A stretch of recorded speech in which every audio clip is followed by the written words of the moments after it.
Hello everyone. तो बेटा हम पढ़ रहे हैं principles of inheritance and variation और आज की वीडियो में हम पढ़ेंगे मल्टीपल एलिलिज्म।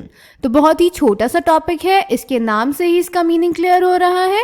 मल्टीपल एलिलिज्म, जब एक कैरेक्टर को गवर्न करने के लिए दो से ज्यादा एलील प्रेजेंट हो तो उस फिनोमेना को हम बोलते हैं मल्टीपल एलिलिज्म, जिसका एक एग्जांपल हम ऑलरेडी पढ़ चुके हैं ह्यूमंस में एबीओ ब्लड ग्रुप।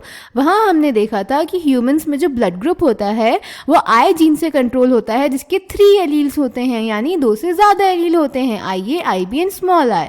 तो वो एक एग्जांपल है बेटा मल्टीपल एलिलिज्म का। पर अब एक इंडिविजुअल में तो 2 ही एलील्स हो सकते हैं मैक्सिमम, तो इसीलिए मल्टीपल एलिलिज्म को आप किसी एक इंडिविजुअल में नहीं बल्कि सिर्फ पॉपुलेशन में स्टडी कर सकते हैं। ठीक है, तो क्या होता है multiple allelism? More than 2 alleles governing the same character. Since in an individual only 2 alleles can be present, multiple alleles can be found only when population studies are made. Example ABO blood group in humans. Clear? NCERT से देख लेते हैं बेटा इसको। Do you realize that the example of ABO blood grouping also provides a good example of multiple alleles? Here you can see that there are more than 2, that is 3 alleles governing the same character. कौन से alleles हैं वो? IA, IB and small I.